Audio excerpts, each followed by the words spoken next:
Dans les chapitres précédents, tu as fait 2 pas essentiels. Tu as identifié tes micro-compétences vendables. Tu as compris que tu ne dois plus vendre ton temps comme un salarié, mais proposer un service packagé sous forme d'abonnement. Aujourd'hui, il est temps de passer à l'action et de trouver ton premier abonné. Un abonné, c'est un client qui va t'employer pour une tâche de courte durée de manière récurrente. Si tu es actuellement en CDI, sache qu'un abonné n'a rien à voir avec un employeur traditionnel. Ici, tu ne vends pas ton CV ou ton parcours professionnel, tu vas vendre une compétence précise correspondant à un besoin précis. Ton client ne cherche pas un salarié. Il cherche quelqu'un qui résout un problème simple qui revient à intervalles réguliers. Une seule compétence suffit. Un persona, c'est un profil de client précis que tu connais bien parce que tu as été à sa place ou que tu fréquentes personnellement. Avant de vendre un abonnement, tu dois choisir à qui tu veux t'adresser. Pas à tout le monde. À quelqu'un de concret. Pose-toi ces 2 questions. Qui as-tu envie d'aider? Et pour qui tes compétences peuvent vraiment faire la différence? Le bon persona, c'est souvent quelqu'un qui te ressemble ou que tu comprends très bien. Voici quelques exemples concrets. Tu joues de la guitare depuis 10 ans? Aide les débutants à progresser pas à pas. Tu as galéré pour avoir ton bac? Propose un abonnement de soutien en maths. Tu as été dirigeant de PME? Accompagne les dirigeants débordés dans leur organisation. Le piège, c'est de viser un persona que tu ne comprends pas. Ne cible pas un profil de client si tu n'as jamais parlé à l'un d'eux.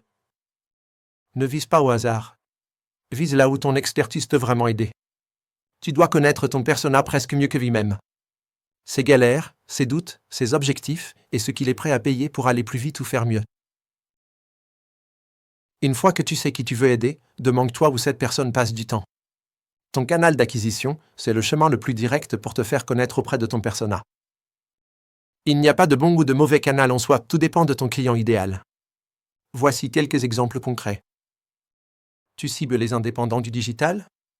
Va sur LinkedIn ou cherche des groupes Slack. Tu veux accompagner des artistes ou des musiciens? Participe à des événements locaux, traîne sur YouTube, Discord ou TikTok. Tu vises les commerces physiques de ta région?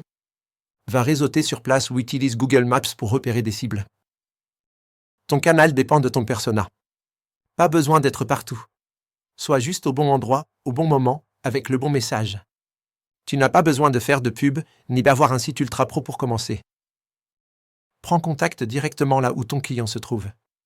Commente ses posts, réponds à ses questions, envoie un message, propose ton aide.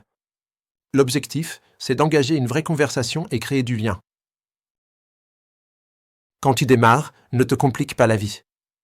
La vente peut être quelque chose d'intimidant, mais c'est beaucoup plus simple que tu ne le crois. Commence avec ce que tu maîtrises déjà. Tu es à l'aise sur LinkedIn? Va sur LinkedIn. Tu as un bon réseau local? Parle à ton entourage. Tu préfères écrire? Envoie des messages privés ou publie un post simple. Ton but, c'est pas d'être parfait. Personne ne l'est. Ton but, c'est de rentrer en contact avec ton premier client le plus vite possible. Choisis la stratégie la plus simple. Si tu choisis vraiment un profil de client que tu connais bien, la conversation sera naturelle. Tu sais d'avance ce qu'il vit, ce qu'il cherche, ce qui le bloque. Pas besoin de jouer un rôle ou de chercher les bons mots. Tu n'as pas besoin de vouloir vendre. Pense à être utile et sincère. Si tu t'intéresses à une personne et que tu lui montres que tu veux l'aider à avancer ou à résoudre son problème, elle va te demander ton aide naturellement. Le secret est de connaître ton client. Si tu le connais, tout devient facile. Tu restes toi-même. Tu proposes ton aide.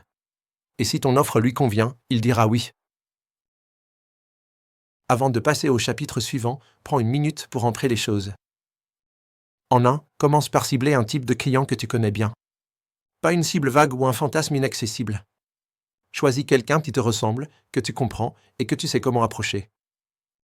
En 2, identifie un vrai problème qu'il vit aujourd'hui. Et assure-toi que tu as la micro-compétence pour l'aider à le résoudre. Pas besoin de tout savoir, juste de pouvoir l'aider à faire un vrai pas en avant. En 3, contacte-le sur son terrain. Téléphone, message privé, email, réseau social, peu importe. Choisis un canal que lui utilise et sur lequel toi tu es à l'aise. Respecte les codes, reste simple et surtout, fais le premier pas. Si tu fais ça, ton premier client n'est peut-être qu'un message de toi. Il est déjà là, quelque part, en train de chercher exactement ce que tu sais faire. À toi d'aller à sa rencontre. Pas besoin d'être parfait. Sois sincère, clair et crois en toi.